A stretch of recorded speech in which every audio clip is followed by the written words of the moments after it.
فلسطین کو اب تک کیوں نہیں ملی؟ بغیر علی اور حسین کے عزت نہیں ملتی۔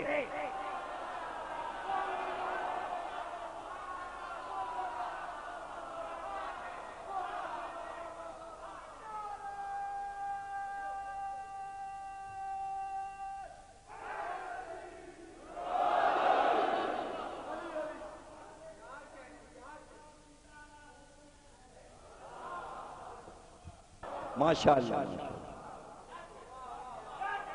1400 سال گزر گئے یہ کہتے ہوئے حسین ہمارے ہیں۔ ہم نے کبھی ماتم نہیں روکا، ہم نے کبھی عزاداری نہیں روکی۔ ہم ہی ملے ہیں ظلم کرنے کے لیے، ہم ہی ملے ہیں ظلم کرنے کے لیے۔ حسین حسین نہیں کہنے دیں گے۔ کیوں؟ کون روکتا ہے؟ ہم نے کبھی کسی کو روکا؟ ہم تو کھل کے کہتے ہیں جس کا چاہے نام پکارو۔ حسرتیں ہیں تو حسرتیں نکالو۔ دیواروں پہ لکھنے سے نام زندہ نہیں رہتے۔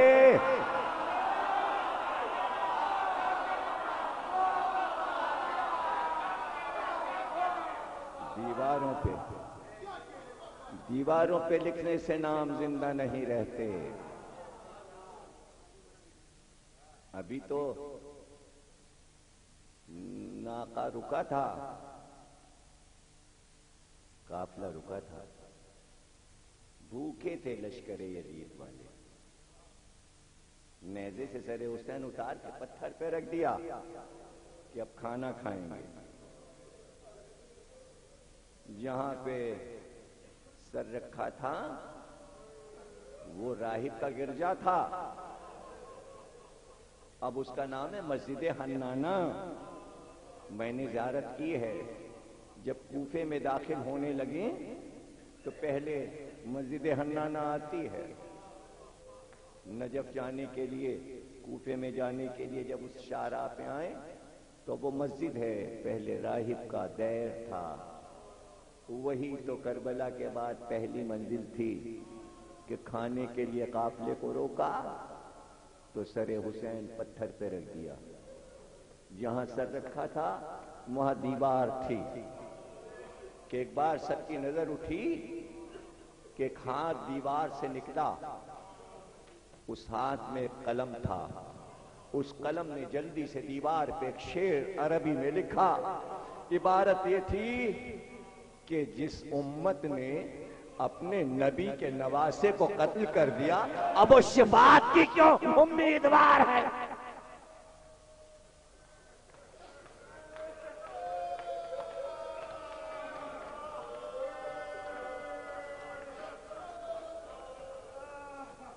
جس امت نے اپنے نبی کے نواسے کو قتل کر دیا، کیا وہ یہ امید رکھتی ہے کہ حسین کے نانا اس کو بخش دیں گے؟ اسے کہتے ہیں نبشتہ دیوار۔ جب سے یہ مسل مشہور ہوئی ہے نبشتہ دیوار، نبشتہ دیوار یہ پکار رہا ہے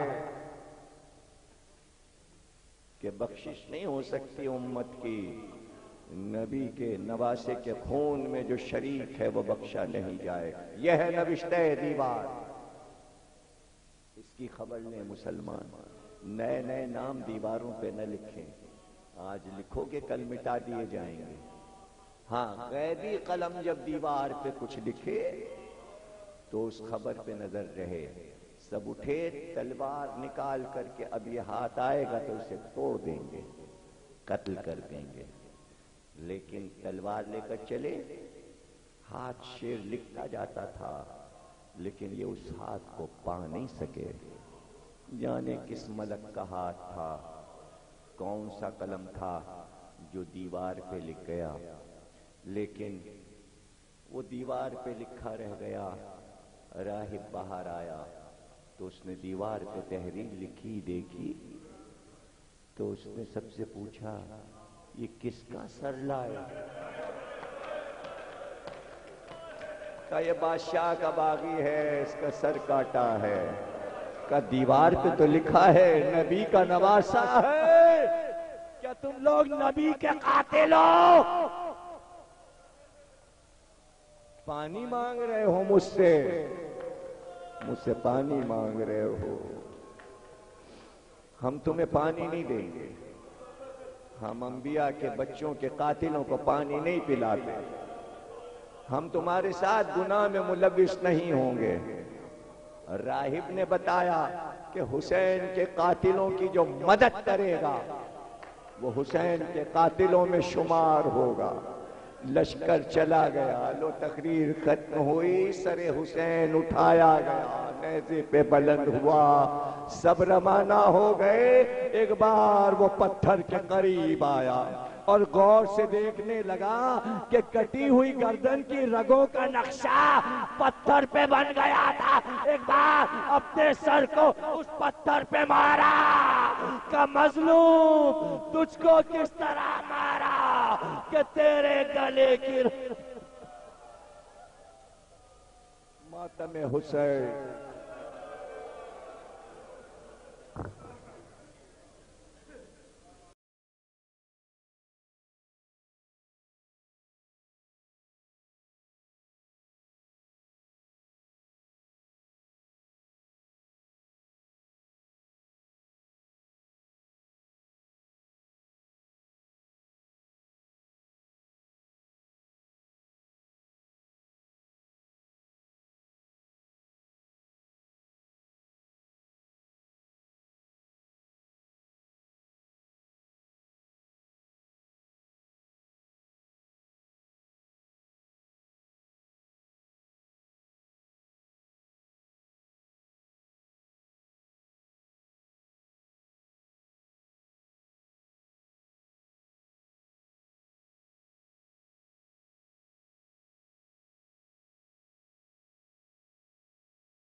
فنا ہر شے ہے بس یہ غم رہے گا. فنا ہر شے ہے بس یہ غم رہے گا. نبی کے لال کا ماتم رہے گا. نبی کے لال کا ماتم رہے گا. نبی کے لال کا ماتم رہے گا. نبی کے لال کا ماتم رہے گا. نبی کے لال کا ماتم رہے گا. نبی کے لال کا ماتم رہے گا. فنا ہر شے ہے بس یہ غم رہے گا. نبی کے لال کا ماتم رہے گا. نبی کے لال کا ماتم رہے گا. جہاں فرش عزائے غم بچھے گا. جہاں فرش عزائے غم بچھے گا. وہاں عباس کا پرچم رہے گا. نبی کے لال کا ماتم رہے گا. نبی کے لال کا ماتم رہے گا. جہاں فرش عزائے غم بچھے گا. جہاں فرش عزائے غم بچھے گا. وہاں عباس کا پرچم رہے گا. نبی کے لال کا ماتم رہے گا. نبی کے لال کا ماتم رہے گا. نبی کے لال کا ماتم رہے گا. نبی کے لال کا ماتم رہے گا. نبی کے لال کا ماتم رہے گا. نبی کے لال کا ماتم رہے گا. نبی کے لال کا ماتم.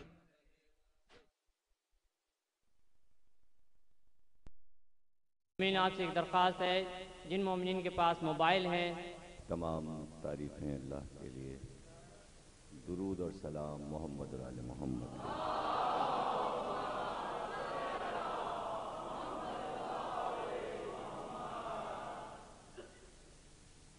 1430 ہجری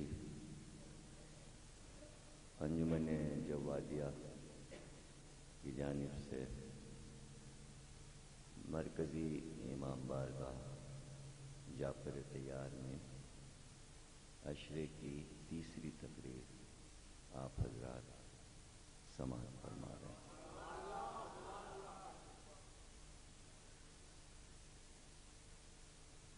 پرسوں اتوار کی مجلس چونکہ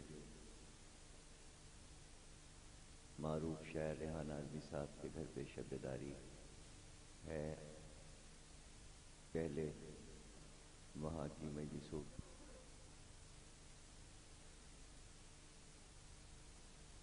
لیکن میں مناسب سمجھتا ہوں بعد میں یہ بات کر لی جائے کہ ان کے یہاں چونکہ مجلس کے بعد شاید جلوس نکلتا ہے، تو پہلے یہاں کی مجلس اور اس کے بعد ان کے یہاں کی مجلس، اور وہ مجلس شاید سامنے شاہراہ پر ہی ہوگی، امام باڑے کے سامنے۔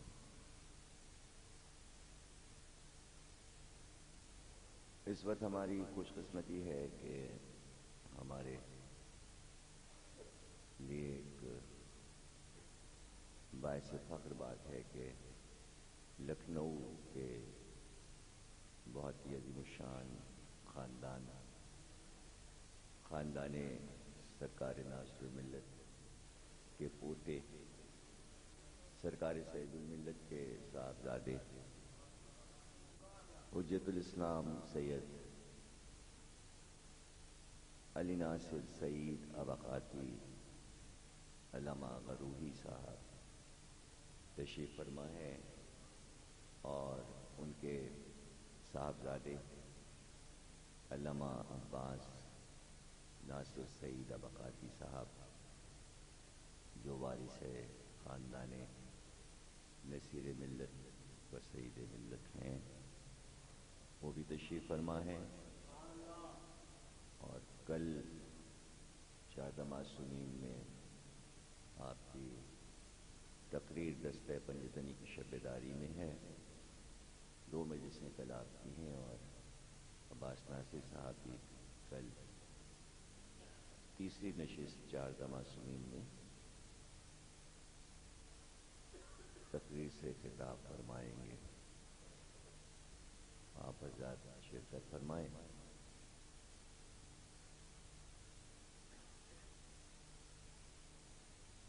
جو نسل موجود ہے ظاہر ہے کہ وہ اتنی تفصیل سے اس بات کا علم نہیں رکھتی کہ ولایت علی اور عزاداری حسین کو ہندوستان میں سب سے پہلے ایک محافظ کی حیثیت سے کسی خاندان نے اپنا فریضہ ادا کیا، اور بڑی محنت کی، اور اس میں کوئی شک نہیں کہ ان کی کوششوں سے جو چھوٹے چھوٹے پودے لگے تھے آج وہ شیریں پھل دیتے ہوئے باغات کو تبدیل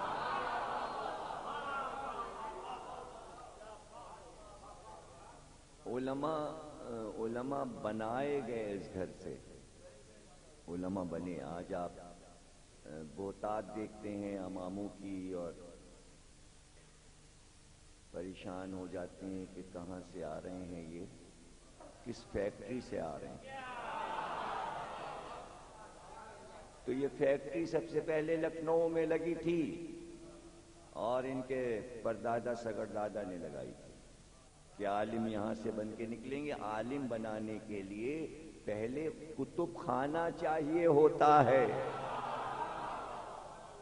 ہندوستان کا سب سے بڑا دینی اسلامی کتب خانہ ناصری، جس کی نگرانی اور محافظت اس وقت آغا میاں کے زیر نگرانی عباس میاں کر رہے ہیں، اور جو دمشق یونیورسٹی میں اسکالر ہیں، پی ایچ ڈی کر رہے ہیں۔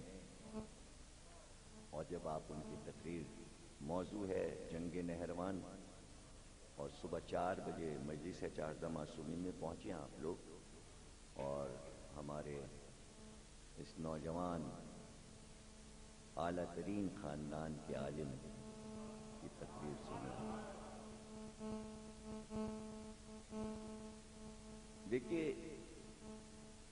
ولایت علی اور عزاداری حسین یہ دونوں چیزیں کامل نہیں ہوتی جب تک اس گھرانے کے دشمنوں سے نفرت نہ کی جائے۔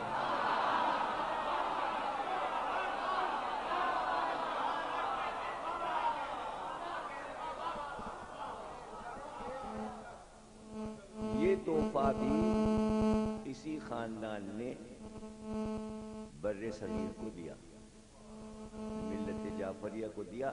عقیدہ تو تھا فروع دین میں، لیکن 6 پہ رک جاتے تھے فروع دین میں۔ اس خاندان نے یاد دلایا کہ آگے تو بڑھو، آگے تو بڑھو۔ تب تے بے رے الف میں تشدید کے سورہ کوثر کے ابتر کو الٹ کے کہا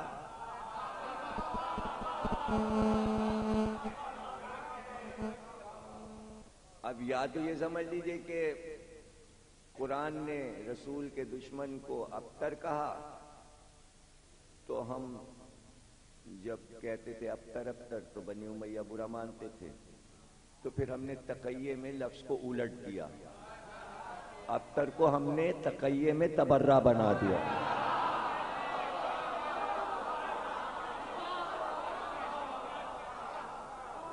یہ تقیہ ہے ہمارا۔ اب لوگ کہتے تبرہ پر بھی تقیہ کیجئے، تو کیا تقیہ میں تقیہ کریں؟ کتنے تقیہ کریں؟ تو ظاہر ہے کہ یہ بھی ایک خوبصورت لفظ ہے، جو قرآنی لفظ ہے، جو نمے سورہ برات، سورہ توبہ سے لیا گیا ہے، جو حکم رسول اور حکم اللہ سے لیا گیا ہے، جو قرآن میں کئی مقامات پہ لفظ موجود ہے۔ اب یہ کہ قرآن نے اس کا سلیقہ بھی بتایا، اور یہ صرف آپ کے پاس ہے۔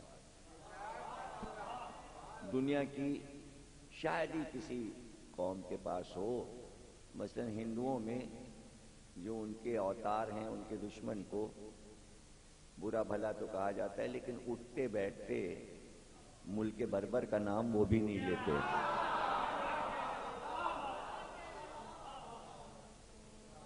تو یہ جیسے درود ہے ویسے یہ بھی۔ اب یہ کہ موقع موقع کی بات ہے کہ بھئی کس طرح ہم اظہار کر دیتے ہیں، اس لیے کہ یہ ایک مذہبی فریضہ ہے، حکم اللہ ہے، حکم اللہ ہے، اور اتنی شدت ہے اس حکم میں اللہ کی طرف سے کہ اپنا نام وہ پہلے نہیں کہلواتا بندوں سے۔ کہتے میں تمہاری اللہ اللہ نہیں مانوں گا جب تک تم میرے دشمن شیطان پہ تبرہ نہیں کر لو گے، میرا نام نہ لینا۔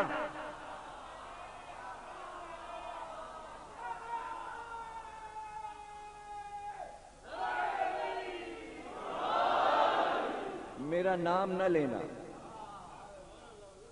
قرآن کا کوئی سورہ شیطان پہ تبرہ کے بغیر شروع ہی نہیں ہوتا۔